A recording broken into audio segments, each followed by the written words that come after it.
Donc, quelques minutes pour parler de comment le marché est en train d'évoluer en ce moment avec la récession. Je m'excuse d'avance pour ceux qui vont entendre des choses qu'ils ont déjà entendues 17 fois.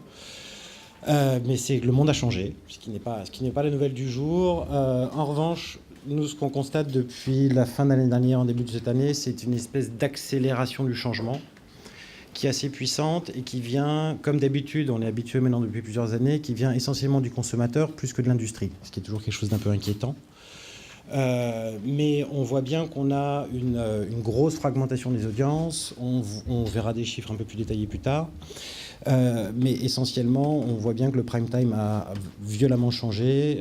Je ne dis pas ça pour les gens qui nous invitent aujourd'hui, mais pour plein de gens en France, et on va parler de 80%, 70%.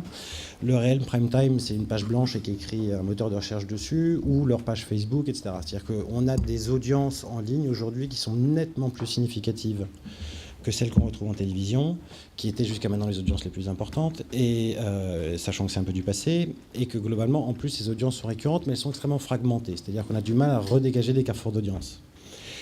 Le digital comme canal de masse, je pense que c'est un des phénomènes que nous, on a connu le plus important depuis le début de l'année. C'est une espèce d'arrivée en masse. Et je pense que Facebook, je ne sais pas si Damien est là déjà, mais est l'exemple le plus impressionnant. On se retrouve quand même aujourd'hui, enfin il fera sa promo tout seul, mais 13 millions d'utilisateurs qui passent une demi-heure par jour. On parle de chiffres qui sont absolument gigantesques.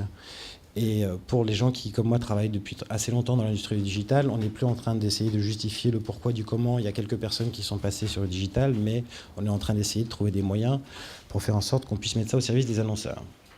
Ce qui s'est passé fortement aussi depuis le début de l'année, c'est l'essor de la comparaison.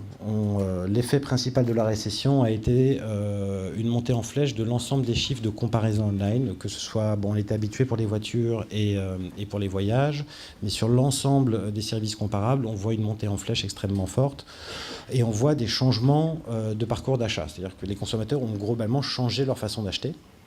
Et du fait qu'on gère quand même pas mal de marques en ligne, on se rend bien compte, nous, on perçoit des campagnes concurrentes à celles de nos clients. C'est-à-dire qu'on voit bien que lorsqu'il y a un concurrent qui fait une campagne, qu'elle soit télévisée ou digitale ou dans la presse, on voit des flux de visiteurs qui débarquent sur des sites parce qu'ils viennent comparer les différentes offres entre elles. Donc je pense qu'aujourd'hui, c'est un facteur central dans l'acte d'achat et dans l'acte de décision et qui ne peut pas être ignoré dans les stratégies ni marketing ni digital d'ailleurs.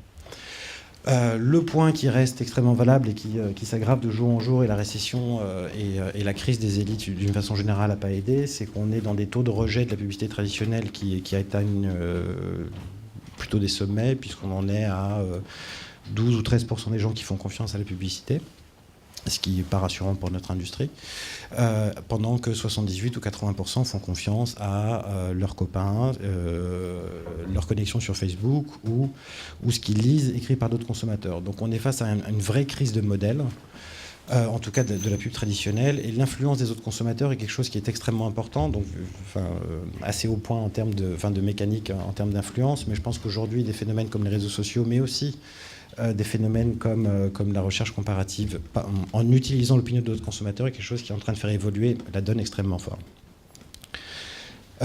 Face à ça, au-delà du mix média, et je reviendrai dessus après, je pense que un des problèmes et un des enjeux principaux, c'est qu'on ne peut pas faire de pub ou de communication ou de marketing sur Internet comme on l'a fait sur les autres médias. C'est un peu un problème, ça fait des années que les gens qui travaillent sur ce sujet répètent la même chose. On a beaucoup de mal à récupérer les modèles traditionnels et à les faire fonctionner en ligne, tout simplement parce que ça ne fonctionne pas. On n'est pas en train d'imposer des messages aux gens. Il va falloir les attirer, éventuellement dialoguer ou éventuellement interagir. La mesure de performance est au cœur du modèle digital. La mesure de performance, c'est quelque chose qui, vous allez peut-être être surpris, mais parfois est gênant pour les annonceurs, et en tout cas certainement parfois pour les agences, c'est que systématiquement, lorsqu'on fait quelque chose, et on verra un exemple plus tard, on voit si ça fonctionne ou si ça ne fonctionne pas. Bon, une fois qu'on le sait, c'est une information relativement intéressante, mais c'est relativement inutile si on ne peut pas y faire quelque chose. Sur le digital, la plupart d'entre vous en font déjà, l'agilité et la réactivité sont la conséquence même de la mesure de performance. On mesure pour pouvoir évoluer. Alors bien sûr, il y a des systèmes extrêmement sophistiqués, ou en tout cas extrêmement utiles, d'enchères et d'optimisation immédiate, mais au-delà de ça, sur des campagnes qui cherchent de l'intention d'achat, qui font du branding, qui ont des impacts différents que juste le clic, à un moment, il va falloir pouvoir récupérer ces informations de mesure de performance et pour faire évoluer les campagnes, et optimiser cette performance. Et ça, c'est quelque chose qui change complètement la donne en termes de communication et en termes de talent. La personnalisation, on voit bien que cette fragmentation fait en sorte que les gens vont à différents endroits et on doit aussi aujourd'hui être capable de délivrer des messages différents en fonction des consommateurs. On a des solutions techniques qui existent qui s'appellent le retargeting, l'analyse comportementale, qui posent des problèmes de vie privée, bien évidemment, mais qui sont aujourd'hui fonctionnels de façon anonyme, mais qui globalement demandent aussi un exercice créatif différent. Des générations de créatifs ont été éduqués à avoir un prix à Cannes et trouver un message extrêmement impactant dans un format le plus court possible. Aujourd'hui, on a des sujets différents qui est quel est le meilleur message par rapport aux différentes catégories de population, et en plus on a de l'espace pour s'exprimer sur des formats aussi impactants que la télévision, voire plus, mais qui nous permettent cette personnalisation et cette intelligence dans le discours. Le problème de fond étant, il faut retravailler tout le process créatif pour pouvoir aborder ce sujet. L'inclusion du consommateur, c'est quelque chose qui est absolument à tous les niveaux sur Internet. Bien évidemment, tout le monde se pose encore un peu la question de comment on peut réellement utiliser Facebook pour faire bouger les lignes, malgré les masses de consommateurs qui sont là, comment est-ce qu'on fait pour s'en servir. Mais au-delà de ça, lorsqu'on a un système, par exemple, de quality score sur Google, c'est par définition l'inclusion du consommateur, puisqu'en fait, le prix qu'on paye dépend du nombre de clics qu'ont fait les autres. Donc globalement, les consommateurs votent pour les pubs elles-mêmes, et mieux ils votent, moins ça coûte cher. Donc a priori, il vaut mieux qu'ils votent pour vous. Et donc, quoique, c'est pas souvent, ça descend pas assez vite. Enfin, moi je trouve. Donc l'inclusion du consommateur, c'est quelque chose qui est génétiquement inscrit dans l'ensemble des campagnes digitales. Comme on l'a vu, c'est un peu pas forcément le choix de la marque, ça se trouve, il s'inclut lui-même. Et donc, à partir de là, c'est quelque chose qu'il faut considérer dans l'ensemble des dispositifs. Pour donner un exemple clair, parce que tout le monde parle d'agilité, de réactivité, etc., je pense que la communication digitale, pour ceux qui le font bien, et pour les annonceurs qui le font bien, est quelque chose d'extrêmement addictif. C'est extrêmement addictif parce que pour ceux qui ont été habitués il y a encore quelques années à faire de la communication un peu plus traditionnelle, sur des formats traditionnels sur lesquels le feedback est relativement faible, on ne peut pas avoir ce genre d'analyse qui arrive quotidiennement sur le bureau de certains de nos clients, qui n'est pas là d'ailleurs, il est là, pardon, et qui sont, vous avez un axe, là c'est taux de souscription, mais vous pouvez imaginer intention d'achat, enfin n'importe quel KPI de performance, et en bas vous avez le coût par clic. En fait, on est capable quand même sur Internet de mapper quasiment quotidiennement ce genre de performance.